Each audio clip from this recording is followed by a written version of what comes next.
ਵਾਰ 12ਵੀਂ पौड़ी 20ਵੀਂ। पौड़ी सुख सागर है साध संग, शोभा लहर तरंग अतोले, मानक मोती हीरिया गुर उपदेश अवेश अमोले। ਵਾਹਿਗੁਰੂ ਜੀ ਕਾ ਖਾਲਸਾ ਵਾਹਿਗੁਰੂ ਜੀ ਕੀ ਫਤਿਹ। पौड़ी सुख सागर है साध संग।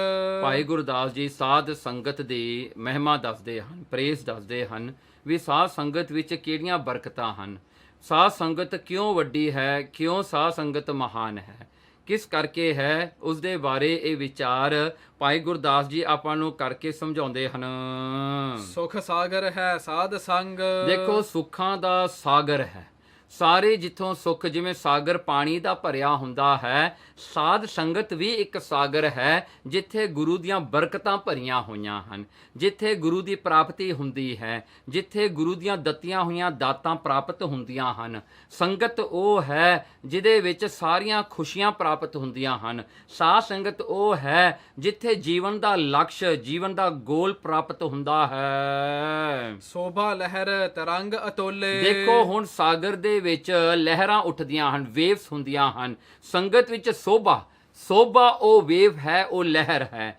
ਤਰੰਗ ਅਤੋਲੇ, ਜਿਹੜੀਆਂ ਤਰੰਗਾਂ ਹੁੰਦੀਆਂ ਹਨ, ਉਹ ਕਿਹੜੀਆਂ ਹਨ? ਅਤੋਲੇ ਕਹਿਣਗੇ, ਅਤੋਲਵਾਂ ਜਿਹੜੀਆਂ ਦਾਤਾਂ ਦੀ ਪ੍ਰਾਪਤੀ ਹੁੰਦੀ ਹੈ, ਅਤੋਲਵੇਂ ਜਿਹਦਾ ਤੋਲਿਆ ਨਹੀਂ ਜਾਂਦਾ, ਮੈਸ਼ਰ ਨਹੀਂ ਕੀਤਾ ਜਾਂਦਾ। ਕਿੰਨੀਆਂ ਕੁ ਬਰਕਤਾਂ, ਕੀ ਕੁਝ ਨਹੀਂ ਸੰਗਤ ਤੋਂ ਮਿਲਦਾ, ਕਹਿੰਦੇ ਅਤੋਲਵਾਂ ਹੈ, ਉਹ ਤੋਲਿਆ ਨਹੀਂ ਜਾਂਦਾ, ਗਿਣਿਆ ਨਹੀਂ ਜਾਂਦਾ, ਪਤਾ ਨਹੀਂ ਕਿੰਨੇ ਕੁ ਮਹਾਰਾਜ ਜੀ ਬਖਸ਼ਿਸ਼ ਕਰ ਦਿੰਦੇ ਹਨ। ਦੇਖੋ ਜੇ ਇੱਕ ਇਨਸਾਨ ਕੋਲ ਮਾਇਆ ਬਹੁਤ ਜ਼ਿਆਦਾ ਹੈ, ਪਰ ਜੇ ਉਹ ਮਾਇਆ ਦੀ ਕਦਰ ਨਾ ਜਾਣਦਾ ਹੋਵੇ, ਉਹ ਮਾਇਆ ਦੀ ਕੀਮਤ ਨੂੰ ਨਾ ਜਾਣਦਾ ਹੋਵੇ, ਉਹ ਮਾਇਆ ਨੂੰ ਚੰਗੀ ਤਰ੍ਹਾਂ ਵਰਤਣਾ ਨਾ ਜਾਣਦਾ ਹੋਵੇ, ਤਾਂ ਕੀ ਹੋਵੇਗਾ? ਮਾਇਆ ਉਹਨੂੰ ਖਤਮ ਕਰ ਦਿੰਦੀ ਹੈ। ਜੇ ਅਗਰ ਉਸ ਦੇ ਵਿੱਚ ਗਿਆਨ ਹੋਵੇ ਤਾਂ ਪੈਸਾ ਭਾਵੇਂ ਥੋੜਾ ਵੀ ਹੋਵੇ, ਉਹਦੇ ਵਿੱਚ ਵੀ ਉਹ ਆਨੰਦ ਲੈ ਲੈਂਦਾ ਹੈ। ਕਿਉਂਕਿ ਗੱਲ ਤਾਂ ਸਾਰੀ ਦੇਖੋ, ਅੱਜ ਦੁਨੀਆ ਨੇ ਇੱਕ ਗੱਲ ਮੰਨ ਲਈ ਹੈ ਕਿ ਜੋ ਪੋਸੈਸ਼ਨ ਵਿੱਚ ਤੁਹਾਡੇ ਕੋਲ ਹੈ, ਜੋ ਤੁਹਾਡੇ ਕੋਲ ਆਪਣੇ ਕੋਲ ਹੈਗਾ ਹੈ, ਉਹਨੂੰ ਮੈਨੇਜ ਕਰਨ ਦੀ ਲੋੜ ਹੈ। ਜੇ ਤੁਸੀਂ ਮੈਨੇਜ ਨਹੀਂ ਕਰ ਸਕਦੇ ਤਾਂ ਫਾਇਦਾ ਵੀ ਕੋਈ ਨਾ ਹੁੰਦਾ। ਕਹਿੰਦੇ ਗੁਰਸਿੱਖੀ ਦੇ ਵਿੱਚ ਕਹਿੰਦੇ ਐਸੇ ਹੀ ਗੁਣ ਗੁਰੂ ਮਹਾਰਾਜ ਦਿੰਦੇ ਹਨ, ਜਿਹਦੇ ਕਰਕੇ ਛੋਟੀ ਤੋਂ ਛੋਟੀ ਵਸਤੂ ਤੇ ਵੱਡੀ ਤੋਂ ਵੱਡੀ ਵਸਤੂ ਦੀ ਸੰਭਾਲ ਹੋ ਜਾਂਦੀ ਹੈ, ਜਿਹਦੇ ਕਰਕੇ ਕਦਰ, ਅਪਰੀਸ਼ੀਏਸ਼ਨ ਆ ਜਾਂਦਾ ਹੈ, ਜਿਹਦੇ ਕਰਕੇ ਜੀਵਨ ਖੁਸ਼ਹਾਲ ਹੋ ਜਾਂਦਾ ਹੈ। ਸੋ ਇਸ ਪ੍ਰਕਾਰ ਕਰਕੇ ਇੱਕ ਜੀਵਨ ਮਿਲਦਾ। ਅੱਜ ਕੱਲ੍ਹ ਲੋਕ ਕਹਿੰਦੇ ਸਾਧ ਸੰਗਤ ਵਿੱਚ ਜਾ ਕੇ ਵੇਸਟ ਆਫ ਟਾਈਮ ਹੈ। ਜਿਹੜਾ ਹਨ ਕਹਿੰਦੇ ਭਾਈ ਬਹਿ ਜਾਂਦੇ ਨੇ, ਕੋਈ ਕੀਰਤਨ ਕਰਨ ਲੱਗ ਜਾਂਦਾ ਹੈ, ਕੋਈ ਪਾਠ ਕਰਨ ਲੱਗ ਜਾਂਦਾ, ਫਿਰ ਹਟਦੇ ਨਹੀਂ, ਕੋਈ ਕਥਾ ਕਰਨ ਲੱਗ ਜਾਂਦਾ, ਮੇਰੇ ਵਰਗਾ ਕਹਿੰਦੇ ਬੋਲਣ ਤੋਂ ਹੀ ਨਹੀਂ ਹਟਦਾ, ਸਮਾਂ ਵੱਧ ਲੈ ਜਾਂਦਾ ਹੈ, waste of time, is not ਵਰਦੀ ਟੂ ਗੋ ਟੂ ਗੁਰਦੁਆਰਾ, ਲੋਕ ਕਹਿੰਦੇ ਹਨ। ਪਰ ਇਹ ਗੱਲ ਆਪਾਂ ਬਿਲਕੁਲ ਹੀ ਭੁੱਲ ਜਾਂਦੇ ਹਾਂ। ਸੰਗਤ ਵਿੱਚੋਂ ਉਹ ਪਦਾਰਥ ਮਿਲਦਾ ਹੈ ਜਿਹੜਾ ਕਿ ਹਰ ਪਦਾਰਥ ਨੂੰ ਵੈਲਿਊ ਦਿੰਦਾ ਹੈ, ਹਰ ਇੱਕ ਪਦਾਰਥ ਦੇ ਵਿੱਚ ਉਹਦੀ ਕੀਮਤ ਪਾਉਂਦਾ ਹੈ, ਹਰ ਇੱਕ ਜੀਵਨ ਦੇ ਸਵਾਸ ਨੂੰ ਸਫਲਾ ਕਰਦਾ ਹੈ। ਇਹ ਗੁਰੂ ਹੀ ਕਰ ਸਕਦਾ, ਹੋਰ ਕੋਈ ਨਹੀਂ ਕਰ ਸਕਦਾ। ਕਿਉਂਕਿ ਜਿੰਨੇ ਪਦਾਰਥ ਆਪਾਂ ਨੂੰ ਮਿਲਦੇ ਆਪਣੇ ਕਰਮਾਂ ਅਨੁਸਾਰ ਮਿਲਦੇ ਨੇ, ਪਰ ਇਹਨਾਂ ਨੂੰ ਵਰਤਣਾ ਇਹ ਕਿਰਿਆਮਨ ਕਰਮ ਹੈ। ਉਹਨਾਂ ਨੂੰ ਵਰਤਣਾ ਕਿਵੇਂ ਹੈ, ਉਹਨਾਂ ਉੱਤੇ ਚੱਲਣਾ ਕਿਵੇਂ ਹੈ, ਕਿਵੇਂ ਉਹ ਚੀਜ਼ਾਂ ਨੂੰ ਆਪਣੇ ਭਲੇ ਵਾਸਤੇ ਵਰਤਣਾ, ਨਾ ਕਿ ਆਪਣੀ ਬੁਰੀਆਈ ਵਾਸਤੇ। ਦੇਖੋ ਚਾਕੂ ਜਿਹੜੇ ਹੁੰਦੇ ਹਨ, ਨਾਈਫ ਜਿਹੜੇ ਹੁੰਦੇ ਹਨ, ਕਿਚਨ ਵਿੱਚ ਹੁੰਦੇ ਨੇ, ਕਿੰਨਾ ਆਪਾਂ ਨੂੰ ਸੁੱਖ ਦਿੰਦੇ ਨੇ, ਕਿੰਨੀਆਂ ਭਾਜੀਆਂ ਫਲ ਆਪਾਂ ਕੱਟਦੇ ਹਾਂ। ਪਰ ਜੇ ਅਗਰ ਉਹ ਨਾਈਫ ਦੀ ਗਲਤ ਵਰਤੋਂ ਹੋ ਜਾਵੇ ਤਾਂ ਉਂਗਲੀਆਂ ਕੱਟੀਆਂ ਜਾਂਦੀਆਂ ਨੇ, ਖੂਨ ਖਰਾਬਾ ਹੋ ਜਾਂਦਾ ਹੈ। ਦੇਖੋ ਉਹੀ ਨਾਈਫ ਹੈ। ਇਸੇ ਪ੍ਰਕਾਰ ਮਾਇਆ ਵੀ ਇਸੇ ਤਰ੍ਹਾਂ ਹੀ ਹੈ, ਪਰ ਇਹਨੂੰ ਸੰਭਾਲਣ ਵਾਸਤੇ ਗੁਰੂ ਦੀ ਸਿੱਖਿਆ ਹੋਣੀ ਬਹੁਤ ਜ਼ਰੂਰੀ ਹੈ। ਸਿਰਫ ਸਿੱਖਿਆ ਨਹੀਂ, ਗੁਰੂ ਦੀ ਕਿਰਪਾ ਜਿਹੜੀ ਕਿ ਸਾਧ ਸੰਗਤ ਵਿੱਚੋਂ ਪ੍ਰਾਪਤ ਹੁੰਦੀ ਹੈ। ਮਾਨਕ ਮੋਤੀ ਹੀਰਿਆ। ਦੇਖੋ ਜਿਵੇਂ ਮਾਨਕ ਹੁੰਦੇ ਹਨ ਤੇ ਮੋਤੀ ਹੁੰਦੇ ਹਨ, ਡਾਇਮੰਡਸ ਹੋਏ, ਪਰਲਸ ਹੋਏ, ਕਹਿਣਗੇ ਫਿਰ ਜਿਹੜੇ ਹਨ ਕੀਮਤੀ ਜਿਹੜੇ ਪੱਥਰ ਹੁੰਦੇ ਹਨ। ਗੁਰ ਉਪਦੇਸ਼ ਅਵੇਸ਼ ਅਮੋਲੇ। ਦੇਖੋ ਵੈਸਾ ਹੀ ਗੁਰੂ ਮਹਾਰਾਜ ਦਾ ਉਪਦੇਸ਼ ਹੈ।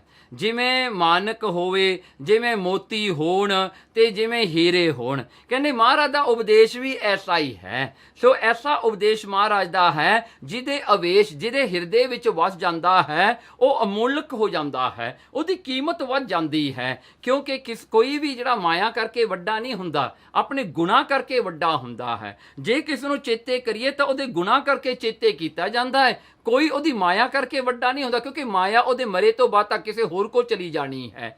ਤੇ ਇਹ ਜਿਹੜੀ ਹੈ ਮਾਇਆ ਤਾਂ ਜਿਹੜੀ ਹੈ ਉਹਦੀ ਹੋਈ ਆ ਜਿਹੜਾ ਜਿਉਂਦਾ ਹੈ, ਜਿਹਦੇ ਕਬਜ਼ੇ ਵਿੱਚ ਆ ਜਾਂਦੀ ਹੈ। ਪਰ ਗੁਣ ਜਿਹੜੇ ਹੁੰਦੇ ਨੇ ਇਹ ਵੱਡੇ ਹਨ, ਜਿਹੜੇ ਗੁਨਾਹ ਕਰਕੇ ਬੰਦੇ ਨੂੰ ਆਪਾਂ ਚੇਤੇ ਕਰਦੇ ਹਾਂ। ਇਸ ਪ੍ਰਕਾਰ ਕਰਕੇ ਅਵੇਸ਼ ਅਮੋਲੇ, ਇਹ ਅਮੋਲਕ ਜੀਵਨ ਨੂੰ ਬਣਾਉਣ ਵਾਲਾ ਸਿੱਖੀ ਹੈ। ਗੁਰੂ ਹੀ ਜੀਵਨ ਨੂੰ ਅਮੋਲ ਬਣਾ ਦਿੰਦਾ ਹੈ। ਪਰ ਗੁਰੂ ਕਿੱਥੇ ਵਸਦਾ ਹੈ? ਸਾਧ ਸੰਗਤ ਵਿੱਚ ਵਸਦਾ ਹੈ। ਰਾਗ ਰਤਨ ਅਨਹਦ ਧੁਨੀ। ਦੇਖੋ ਰਾਗ ਤੇ ਰਤਨ, ਕਹਿੰਦੇ ਰਾਗ ਜਿਹੜਾ ਪ੍ਰੇਮ ਹੈ ਉਹ ਰਾਗ ਹੈ। ਰਾਗ ਕੀ ਆ? ਪ੍ਰੇਮ। ਰਤਨ ਜਿਹੜੇ ਹਨ ਵਿਰਾਗ ਰੂਪੀ, ਵਿਰਾਗ ਰੂਪੀ ਰਤਨ ਹਨ।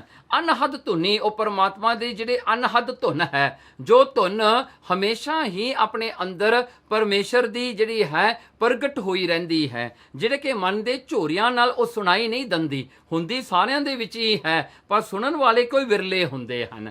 ਸੋ ਅਨਹਦ ਧੁਨ ਸ਼ਬਦ ਜਿਹੜਾ ਹੈ ਗੁਰੂ ਮਹਾਰਾਜ ਦਾ, ਪਰਮਾਤਮਾ ਦਾ। ਸ਼ਬਦ ਸੁਰਤ ਲਿਵ ਅਗਮ ਅਲੋਲੇ। ਸੋ ਐਸਾ ਸ਼ਬਦ ਜਿਹੜਾ ਹੈ ਉਹਦੇ ਵਿੱਚ ਸੁਰਤ ਜੋੜ ਕਰਕੇ ਆਪਣੇ ਮਨ ਦੀ ਲਿਵ ਜਿਹੜੀਆਂ ਹਨ ਲਾ ਕਰਕੇ, ਅਗੰਮ ਜੋ ਮਨ ਦੀ ਗਮਤਾ ਤੋਂ ਪਰੇ ਪਰਮਾਤਮਾ ਹੈ, ਅਲੋਲੇ ਜੋ ਪਰਮਾਤਮਾ ਅਚੰਚਲਤਾ ਦੇ ਵਿੱਚ ਰਹਿੰਦਾ ਹੈ, ਉਹ ਚੰਚਲ ਨਹੀਂ ਹੈ, ਉਹ ਵੱਡਾ ਹੈ, ਉਹ ਐਸਾ ਅਲੋਲੇ ਹੈ। ਸੋ ਇਸ ਪ੍ਰਕਾਰ ਕਰਕੇ ਜੋ ਗੁਰੂ ਮਹਾਰਾਜ ਦਾ ਜਿਹੜੀ ਸਿੱਖਿਆ ਹੈ, ਮਹਾਰਾਜ ਸਿੱਖਿਆ ਦਿੰਦੇ ਨੇ। ਸਿੱਖਿਆ ਇੱਕ ਚੀਜ਼ ਹੁੰਦੀ ਹੈ, ਦੇਖੋ ਨਾ, ਇੱਕ ਹੁੰਦਾ, ਇੱਕ ਗਾਈਡ ਹੁੰਦਾ ਹੈ, ਇੱਕ ਐਡਵਾਈਸ ਹੁੰਦੀ ਹੈ, ਤੇ ਇੱਕ ਨੌਲੇਜ ਹੁੰਦਾ ਹੈ। ਪਰ ਗੁਰਬਾਣੀ ਕੀ ਹੈ? ਗੁਰਬਾਣੀ ਆਪ ਗੁਰੂ ਹੈ। ਜੋ ਗੁਰੂ ਹੈ ਉਹ ਆਪ ਹੀ ਗੁਰਬਾਣੀ ਹੈ। ਗੁਰੂ ਮਹਾਰਾਜ ਦਾ ਆਪਣਾ ਹੀ ਸਰੂਪ ਹੈ। ਪਰ ਉਹਦੇ ਵਿੱਚ ਕੀ ਫਰਕ ਹੈ ਦੂਜਿਆਂ ਨਾਲੋਂ? ਦੂਜਿਆਂ ਨਾਲੋਂ ਦੱਸਿਆ ਜਾਂਦਾ ਕੀ ਕਰਨਾ, ਇੱਥੇ ਗੁਰੂ ਆਪ ਅੰਗ ਸੰਗ ਹੋ ਕੇ ਕਰਾਉਂਦਾ ਹੈ। ਦੇਖੋ ਕਿੰਨਾ ਫਰਕ ਹੈ। ਇਸ ਕਰਕੇ ਜਿਹੜਾ ਹੈ ਸ਼ਬਦ ਸੁਰਤ ਲਿਵ ਅਗਮ ਜਿਹੜਾ ਹਨ ਅਗੰਮ ਅਲੋਲੇ, ਸੋ ਐਸੀ ਦਸ਼ਾ ਵਿੱਚ ਉਹ ਲੈ ਜਾਂਦਾ, ਐਸੀ ਸ੍ਰਿਸ਼ਟੀ, ਐਸੀ ਜਿਹੜੀ ਹੈ ਦ੍ਰਿਸ਼ਟੀ ਬਣਾ ਦਿੰਦਾ ਹੈ, ਐਸਾ ਜਿਹੜਾ ਹੈ ਸਟੇਟ ਆਫ ਮਾਈਂਡ ਨੂੰ ਪਹੁੰਚਾ ਦਿੰਦਾ ਹੈ, ਜਿੱਥੇ ਇੱਕੋ ਇੱਕ ਪਰਮਾਤਮਾ ਨਜ਼ਰ ਆਉਂਦਾ ਹੈ, ਜਿਹਦੇ ਕਰਕੇ ਰਾਗ ਰਤਨ ਅਨਹਦ ਧੁਨੀ, ਜਿਹਦੇ ਕਰਕੇ ਰਾਗ ਰਤਨ। ਸੋ ਇਹ ਰਾਗ ਰਤਨ, ਇਹ ਜਿਹੜਾ ਹੈ ਰਾਗਾਂ ਦਾ ਰਤਨ, ਰਾਗਾਂ ਦੀ ਜਿਹੜੀ ਹੈ ਉਸਦੀ ਜਿਹੜੀ ਸੁੰਦਰਤਾ, ਉਸਦੀ ਜਿਹੜੀ ਮਧੁਰਤਾ, ਉਹਦੇ ਜਿਹੜੇ ਗੁਣ ਹਨ, ਕਹਿੰਦੇ ਅਨਹਦ ਧੁਨ, ਐਸੀ ਧੁਨੀ ਅੰਦਰੋਂ ਜਿਹੜੀ ਸੁਣਾਈ ਦਿੰਦੀ ਹੈ। ਹੁਣ ਇਹ ਅਨਹਦ ਧੁਨ ਜਿਹੜੀ ਹੈ ਸਾਰਿਆਂ ਦੇ ਅੰਦਰ ਹੈ, ਇਹ ਨਹੀਂ ਵੀ ਆਪਾਂ ਇਹਨੂੰ ਬਣਾਉਂਦੇ ਹਾਂ, ਇਹ ਆਪਣੇ ਆਪ ਹੀ ਚੱਲਦੀ ਹੈ। ਪਰ ਜਦੋਂ ਆਪਣਾ ਮਨ ਚੁੱਪ ਕਰ ਜਾਂਦਾ ਹੈ ਨਾ, ਆਪਣੇ ਹਿਰਦੇ ਦੇ ਵਿੱਚ ਸ਼ਾਂਤ ਹੋ ਜਾਂਦਾ, ਇਹ ਅਨਹਦ ਧੁਨੀ ਸੁਣਾਈ ਦਿੰਦੀ ਹੈ। ਪਰ ਇਹ ਅਨਹਦ ਧੁਨੀ ਤੇ ਗੁਰੂ ਦਾ ਸ਼ਬਦ ਕੋਈ ਡਿਫਰੈਂਟ ਨਹੀਂ ਹੈ, ਹੈ ਤਾਂ ਉਹੀ ਹੈ। ਸ਼ਬਦ ਹੀ ਅਨਹਦ ਧੁਨ ਹੈ, ਜਿਹਨੂੰ ਮਹਾਰਾਜ ਨੇ ਸ਼ਬਦਾਂ ਵਿੱਚ ਪਾ ਕੇ ਜਿਹੜਾ ਹਨ ਆਪਣਾ ਸਰੂਪ ਸ੍ਰੀ ਗੁਰੂ ਗ੍ਰੰਥ ਸਾਹਿਬ ਸਰੂਪ ਦੇ ਵਿੱਚ ਪ੍ਰਗਟ ਕੀਤਾ ਹੈ। ਆਪ ਹੀ ਉਹ ਸਰੂਪ ਵਿੱਚ ਲੀਨ ਹੋ ਗਏ, ਆਪ ਹੀ ਸ੍ਰੀ ਗੁਰੂ ਗ੍ਰੰਥ ਸਾਹਿਬ ਜੀ ਗੁਰੂ ਹੋ ਗਏ। ਸੋ ਦੇਖੋ ਨਾ ਮਹਾਰਾਜ ਨੇ ਕੈਸੀ ਕਿਰਪਾ ਕੀਤੀ, ਜਿਹੜੀ ਬਾਣੀ ਆਪਾਂ ਸੁਣਦੇ ਆ ਉਹੀ ਅਨਹਦ ਧੁਨ ਹੈ ਜੋ ਕੰਨਾਂ ਨਾਲ ਸੁਣਾਈ ਜਾਂਦੀ ਹੈ। ਭਾਵੇਂ ਜਿਹੜੇ ਲੋਕ ਕਮਾਈ ਕਰਨ ਵਾਲੇ ਉਹ ਆਪਣੀ ਸੁਰਤੀ ਵਿੱਚ ਸੁਣਦੇ ਨੇ, ਪਰ ਸਿੱਖਾਂ ਤੇ ਤਾਂ ਏਡੀ ਕਿਰਪਾ ਹੈ, ਬਸ ਬਹਿ ਕੇ ਬਾਣੀ ਸੁਣੋ, ਉਹੀ ਅਨਹਦ ਧੁਨੀਆਂ ਜਿਹੜੀਆਂ ਹਨ ਸਤਿਗੁਰੂ ਜੀ ਆਪੇ ਆਪਣੇ ਸਿੱਖ ਨੂੰ ਵਰਤਦੇ ਹਨ, ਵਰਤਾਉਂਦੇ ਹਨ। ਰਿੱਧ ਸਿੱਧ ਨਿੱਧ ਸਭ ਗੋਲੀਆਂ। ਦੇਖੋ ਜੇ ਐਸੀ ਦਸ਼ਾ ਹੋ ਜਾਂਦੀ ਹੈ ਨਾ, ਜਦੋਂ ਐਸੀ ਕਿਰਪਾ ਸਤਿਗੁਰਾਂ ਦੀ ਹੋ ਜਾਵੇ, ਤਾਂ ਉਦੋਂ ਜਿਹੜੀਆਂ ਰਿੱਧ ਹੁੰਦੀ ਹੈ, ਜੋ ਅੰਨ ਦੀ ਅਟੁੱਟਤਾ ਹੈ, ਜਿਹਦੇ ਅੰਨ ਵਿੱਚ ਕਿਤੇ ਵੀ ਜਿਹੜਾ ਅਟੁੱਟ ਰਹਿੰਦਾ ਹੈ, ਜੋ ਵੀ ਚੀਜ਼ ਇਨਸਾਨ ਨੂੰ ਜੀਵਨ ਵਿੱਚ ਉਹ ਕਿਤੇ ਘਾਟਾ ਨਹੀਂ ਰਹਿੰਦਾ, ਕੋਈ ਵੀ ਚੀਜ਼ ਦਾ ਨਹੀਂ ਘਾਟਾ ਰਹਿੰਦਾ। ਸਿੱਧੀਆਂ ਜਿਹੜੀਆਂ 18 ਸਿੱਧੀਆਂ ਨੇ, 9 ਨਿੱਧਾਂ ਨੇ, ਉਹ ਸਾਰੀਆਂ ਨੌਕਰ ਬਣ ਕੇ ਜਿਹੜੀਆਂ ਹਨ ਪੈਰਾਂ ਤੇ ਆ ਖੜਦੀਆਂ ਹਨ ਵੀ ਸਾਨੂੰ ਕੋਈ ਸੇਵਾ ਦੇ ਦਿਓ। ਗੁਰਸਿੱਖਾਂ ਦੇ ਚਰਨਾਂ ਵਿੱਚ ਵਸਣ ਵਾਲੀਆਂ ਨੇ ਸਾਰੀਆਂ। ਗੁਰੂ ਮਹਾਰਾਜ ਦੀ ਬਰਕਤ ਐਸੀ ਹੈ, ਜਿਹਦੇ ਹਿਰਦੇ ਵਿੱਚ ਗੁਰੂ ਨਾਨਕ ਦਾ ਉਪਦੇਸ਼ ਵਸ ਜਾਵੇ, ਰਿੱਧੀਆਂ ਸਿੱਧੀਆਂ ਨਿੱਧੀਆਂ ਉਹਦੇ ਕਦਮਾਂ ਤੇ ਆ ਜਾਂਦੀਆਂ ਹਨ। ਤੇਗ ਬਹਾਦਰ ਸਿਮਰਿਆ ਕਰ 9 ਨਿੱਧ ਆਵੈ ਧਾਏ। ਦੇਖੋ ਜੇ ਗੁਰੂ ਤੇਗ ਬਹਾਦਰ ਸਾਹਿਬ ਨੂੰ ਕਿਤੇ ਪ੍ਰੇਮ ਨਾਲ ਕਿਤੇ ਚੇਤੇ ਕਰ ਲੋ ਤੇ ਕਿਤੇ ਉਹਨਾਂ ਦਾ ਧਿਆਨ ਜੋੜ ਲੋ, ਕਹਿਣਗੇ 9 ਨਿੱਧਾਂ ਭੱਜ ਕੇ ਤੁਹਾਡੇ ਚਰਨਾਂ ਤੇ ਆ ਜਾਣਗੀਆਂ, ਤੁਹਾਡੇ ਪੈਰਾਂ ਤੇ ਆ ਖੜਨਗੀਆਂ। ਐਸੀ ਬਰਕਤ ਹੈ ਗੁਰੂ ਵਿੱਚ। 4 ਪਦਾਰਥ ਗੋਇਲ ਗੋਲੇ। ਦੇਖੋ 4 ਪਦਾਰਥ ਧਰਮ ਅਰਥ ਕਾਮ ਤੇ ਮੋਕਸ਼, ਇਹ ਸਾਰੇ ਤੁਹਾਡੇ ਨੌਕਰ ਬਣ ਜਾਣਗੇ। ਜਿਨ੍ਹਾਂ ਨੂੰ ਲੋਕ ਤਰਸਦੇ ਫਿਰਦੇ ਨੇ ਉਹ ਤਾਂ ਗੁਰਸਿੱਖਾਂ ਦੇ ਚੇਲੇ ਨੇ। ਗੁਰਸਿੱਖ ਜੋ ਮਰਜ਼ੀ ਕਰ ਲੈਣ, ਜੋ ਮਰਜ਼ੀ ਉਹਨਾਂ ਤੋਂ ਸੇਵਾ ਲੈ ਲੈਣ, ਇਹ ਗੁਰਸਿੱਖਾਂ ਦੀ ਆਪਣੀ ਮਰਜ਼ੀ ਹੈ। ਪਰ ਗੁਰੂ ਸਿੱਖ ਜਿਹੜੇ ਨੇ ਹੁਕਮ ਵਿੱਚ ਰਹਿੰਦੇ ਰਹਿੰਦੇ ਨੇ, ਉਹ ਗੁਰੂ ਦੇ ਪਿਆਰ ਵਿੱਚ ਰਹਿੰਦੇ ਹਨ, ਉਹ ਇਹਨਾਂ ਚੀਜ਼ਾਂ ਵੱਲ ਧਿਆਨ ਨਹੀਂ ਬਹੁਤਾ ਦਿੰਦੇ, ਪਰ ਹੁੰਦੀਆਂ ਇਹ ਸਾਰੀਆਂ ਹੀ ਹਾਜ਼ਰ ਹਨ। ਲੱਖ ਲੱਖ ਚੰਦ ਚਰਾਗ ਚੀ। ਦੇਖੋ ਭਾਵੇਂ ਲੱਖ ਲੱਖ, 1 ਲੱਖ ਹੁੰਦਾ 100,000, ਸੋ ਲੱਖ ਲੱਖ ਲੱਖਾਂ ਹੀ ਚੰਦਰਮਾ ਨੂੰ ਲੱਖ ਕਰਕੇ ਦੇਖ ਕਰਕੇ ਕਹਿੰਦੇ ਚਿਰਾਗ ਚੀ ਹੁੰਦੇ ਨੇ। ਜਿਹੜਾ ਚਿਰਾਗ ਜਿਹੜਾ ਟੌਰਚ ਨੂੰ ਫੜਨ ਵਾਲਾ ਹੁੰਦਾ ਉਹਨੂੰ ਚਿਰਾਗ ਚੀ ਕਹਿੰਦੇ ਹਾਂ, ਜੋ ਲਾਈਟ ਨੂੰ ਫੜਨ ਵਾਲਾ ਹੋਵੇ, ਦ ਹੋਲਡਰ ਆਫ ਅ ਲਾਈਟ। ਸੋ ਇੱਥੇ ਕਹਿੰਦੇ ਲੱਖ ਲੱਖ ਚੰਦ, ਕਹਿੰਦੇ ਲੱਖਾਂ ਹੀ ਲੱਖ, ਇੱਕ ਚੰਦਰਮਾ ਨਹੀਂ, ਭਾਵੇਂ ਤੁਸੀਂ ਲੱਖਾਂ ਵੀ hundreds of thousands ਚੰਦਰਮਾ ਜਿਹੜਿਆ ਮੂਨ ਹਨ ਤੁਸੀਂ ਇਕੱਠੇ ਕਰ ਲਓ, ਭਾਵੇਂ ਲੱਖਾਂ ਹੀ ਚਿਰਾਗਚੀ ਲੋਕ ਟੌਰਚ ਫੜ ਕੇ ਭਾਵੇਂ ਲੱਖਾਂ ਦੇ ਲੱਖਾਂ ਖੜੇ ਹੋ ਜਾਣ ਚਾਨਣ ਕਰਨ ਵਾਸਤੇ। ਲੱਖ ਲੱਖ ਅੰਮ੍ਰਿਤ ਪੀਚਣ ਝੋਲੇ। ਕਹਿਣਗੇ ਲੱਖ ਲੱਖ, ਲੱਖਾਂ ਦੇ ਲੱਖ, ਕਹਿਣਗੇ ਇੰਨੇ ਜ਼ਿਆਦੇ। ਕਹਿਣਗੇ ਹੁਣ ਦੇਖੋ ਨਾ ਚੰਦਰਮਾ ਵਿੱਚੋਂ ਅੰਮ੍ਰਿਤ ਝਰਦਾ ਹੈ, ਰਾਤ ਨੂੰ ਜਿਹੜੀ ਡਿਊ ਆ ਉਹਨੂੰ ਅੰਮ੍ਰਿਤ ਵੀ ਕਿਹਾ ਹੈ।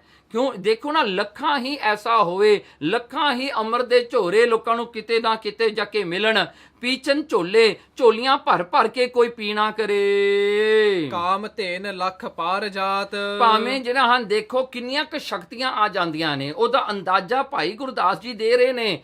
ਸਿੱਖ ਦੇ ਅੰਦਰ ਐਸਾ ਚਾਨਣ ਹੋ ਜਾਂਦਾ ਹੈ, ਲੱਖਾਂ ਚੰਦਰਮਾ ਦਾ, ਲੱਖਾਂ ਚਿਰਾਗਚੀਆਂ ਦਾ ਇੰਨਾ ਚਾਨਣ ਹੋ ਜਾਂਦਾ ਹੈ। ਲੱਖਾਂ ਹੀ ਅੰਮ੍ਰਿਤ, ਇੱਕ ਅੰਮ੍ਰਿਤ ਨਹੀਂ, ਲੱਖਾਂ ਹੀ ਅੰਮ੍ਰਿਤ ਵਰਗੇ ਜਿਹੜੀਆਂ ਬਰਕਤਾਂ ਹੋ ਜਾਂਦੀਆਂ ਹਨ, ਜਿਨ੍ਹਾਂ ਨੂੰ ਹਰ ਰੋਜ਼ ਨਾਮ ਰੂਪੀ ਅੰਮ੍ਰਿਤ ਨੂੰ ਉਹ ਭਰ ਭਰ ਕੇ ਜਪ ਜਪ ਕੇ ਪੀਂਦੇ ਨੇ, ਕੀਰਤਨ ਗੁਰਬਾਣੀ ਸੁਣ ਕੇ ਆਪਣੇ ਕੰਨਾਂ ਰਾਹੀਂ ਪੀਂਦੇ ਹਨ।